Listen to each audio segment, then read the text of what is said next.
सामान्य हज़रात, एक पानी का जहाज़ है जो डबल डेकर है। नीचे के हिस्से में गरीब मज़दूर रहते हैं और ऊपर के हिस्से में अमीर आदमी रहते हैं। गरीब को अपनी ज़रूरत के लिए हर बार ऊपर ही आना पड़ता था। एक बार वो पानी मांगने आए तो ऊपर अमीरों ने उन्हें फटकार के भगा दिया। मायूस होकर नीचे आ गए।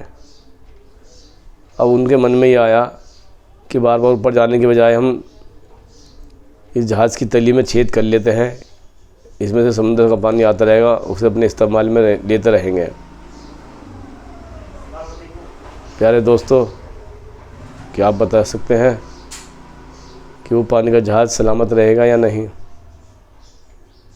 बिल्कुल सही फरमाया, सलामत नहीं रहेगा। लेकिन अमीर लोग जो ऊपर के डैगर में हैं वो इससे बेखबर हैं। उससे बेखबर है। वो ये सोचते हैं कि जो अगर उनको पता भी चल जाता है कि ऐसे ऐसे उन्होंने छेद करा, तो वो ये सोचते हैं इनका नुकसान है, ये मरेंगे, डूबेंगे। वो ये सोचते हैं हम तो ऊपर के हिस्से में हैं, हमें कुछ नहीं होगा। गलत सोचते हैं वे। बिल्कुल यही हालात दुनिया के चल रहे हैं। आज रूस ने छोटे से मुल्क यूक्रेन को परेशान कर रखा है अपनी ताकत के बल पर। उधर इजराइल ने गाज़ा को परेशान कर रखा है अपनी ताकत के बल पर। जब इंसान को अल्लाह पाक ने दुनिया में भेजा है तो फिर इंसान क्यों नहीं सोचता कि हम आपस में भाई भाई हैं? जब अल्लाह पाक ने इंसान को बनाया और फरिश्तों को इसके बारे में बताया तो फरिश्ते कहने लगे, अल्लाह पाक, क्या आपकी इबादत के लिए हम काफ़ी नहीं जो आपने ऐसे इंसान को बनाया जो ज़मीन पर जाकर खुरेजी करेंगे? तो अल्लाह ताला ने फरमाया, ऐ मेरे फरिश्तों, तुम वो नहीं जानते जो मैं जानता हूँ। बेशक अल्लाह सब कुछ जानने वाला है। इंसानों की समझ में ये बात नहीं आती कि हम झगड़ा किस चीज़ पे कर रहे हैं। जो ताकतवर देश हैं उनके ऊपर जो काबिज़ हैं वो ये सोचते हैं कि जो हम कह रहे हैं वही सही है, जबकि उनकी खुद की प्रजा वो भी मना करती है कि गलत काम कर रहे हो, मत करो, लेकिन वो अपनी हठधर्मी दिखाते हैं। जबकि उसी प्रजा के द्वारा वो चुनकर आता है और उसके बाद वो उस प्रजा की भी नहीं सुनता। दोस्तों, इस चीज़ पे गौर करना चाहिए मेरे प्यारे भाइयों कि हम इंसान को अल्लाह पाक ने क्यों बनाया है।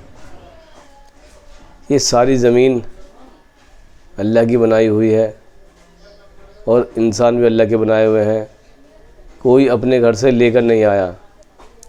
जब कोई अपने घर से लेकर नहीं आया तो फिर वो क्यों झगड़ता है कि ये मेरी है, ये मेरी है? उसे सोचना चाहिए। और सबको अपनी आंखों से दिखाई दे रहा है कि सब कुछ यहीं छोड़कर जाना पड़ता है। जब सब कुछ यहीं छोड़कर जाना पड़ता है तो लड़ाई किस बात की है? ये बिल्कुल उसी तरह का माहौल है कि जैसे कोई आदमी किसी मुसाफिर खाने में रात बिताने के लिए ठहरता है और मुसाफिर खाने की चकाचौंध को देखकर उसमें जमने का इरादा कर लेता है, जबकि वो मुसाफिर खाना उसका नहीं है। उसमें वो और चकाचौंध कर देता है और सामान लगा देता है, सजावट के सामान लगा देता है। तो अब उसका दिल उसमें लग जाता है, जबकि उसे पता है ये मुसाफिर खाना है, मुझे छोड़ के जाना है। तो मेरे भाई, जिसने कुछ भी नहीं लगाया इसमें, यानी कि इससे मन नहीं लगाया, तो वो तो आराम से खाली करके चले जाता है, उसका दिल नहीं दुखता।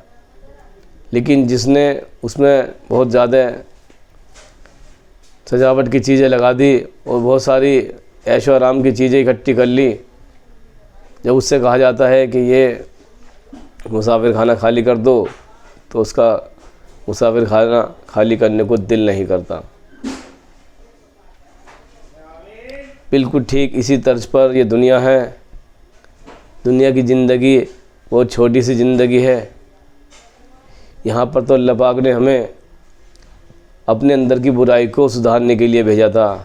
जैसे आज की दुनिया में है ना कि किसी कैदी को काला पानी की सज़ा दे दी, तिहाड़ की सज़ा दे दी, तो वो सज़ा उसे इसलिए दी जाती है ताकि उसने जो गलती करी है उसको सुधार सके, एक अच्छा इंसान बन सके। उसे परेशान करने के लिए नहीं भेजा जाता वहाँ पे, उसको सुधारने के लिए भेजा जाता है। इसी तरीके से जब आदम अलैहिस्सलाम माँ हव्वा ने गलती करी शैतान के बहकावे में आके, तो अल्लाह ताला ने भी हमें दुनिया में भेजा सुधरने के लिए। अब ये मुसाफिर खाना है दुनिया, और हम इसमें दिल लगा बैठेंगे, फिर हमारा जाने को दिल नहीं करने का, और जाना बरहक है। क्योंकि कुरान शरीफ में अल्लाह ताला फरमाता है कुल्लु नफ्सिन ज़ाइक़तुल मौत, हर नफ्स को मौत का जायका चखना पड़ेगा, चाहे वो कितना पहाड़ के बराबर ताकतवर हो, ऊंचा हो, बड़ा हो, कितने बड़ा जानवर हो, कितने बड़ा इंसान हो, कोई भी हो, मौत से कोई नहीं बच सकता। अच्छा, जो काम यहाँ पे गलत करके जाएगा वो भी याद किया जाएगा, और जो काम अच्छा करके जाएगा वो भी याद किया जाएगा। बुरा काम करने वाला बुरे काम के लिए याद किया जाएगा, अच्छा काम करने वाला अच्छे काम के लिए याद किया जाएगा। तो इंसान को, अगर इंसान चाहे तो प्यार से, भाईचारे से मिलजुल के रहे, तो ये दुनिया बेहतरीन हो जाएगी। आज इंसान ने ही अपने रहने की जगह को बेकार कर रखा है। वैज्ञानिक बताते हैं कि जब इस दुनिया का शुरुआत जो हुई है एक धमाके के साथ हुई थी, और वैज्ञानिक ये भी बताते हैं कि जब इस दुनिया का अंत होगा तो धमाके से ही होगा। और मैं जहाँ तक अपने सोच सकता हूँ, जो मैं सोचता हूँ, वो धमाका, ये जो एटम बम, परमाणु बम इकट्ठे कर रखी है ना इंसान ने अपने दूसरों को मारने के लिए, वो सबके मरने का ज़रिया बन सकता है। इनको अगर इन चीज़ों को ख़रीदने के बजाय लोगों की खुशहाली में पैसा खर्च किया जाए, चारों तरफ इंसान खुशहाल होंगे, तो वो ज़िंदगी का नज़ारा अलग ही होगा। आज इस चीज़ पे गौर करने की ज़रूरत है कि सब इंसान आपस में भाई भाई हैं, सब इंसान एक ही अल्लाह के भेजे हुए हैं, बस मानने का तरीका अलग अलग होता है। हमारे देश में जी और जीने दो की परंपरा है, बहुत अच्छी परंपरा है, कोई किसी को परेशान नहीं करता, सब अपने अपने धर्म के काम करते हैं। ये हमारे भारत की खूबी है, और अनेकता में एकता हमारा नारा है, अहिंसा परम धर्म हमारा नारा है। तो मैं सभी भाइयों से ये कहना चाहूँगा, एक दूसरे को जोड़ने की, प्यार मोहब्बत से मिलने की, रहने की कोशिश करें। जय हिंद।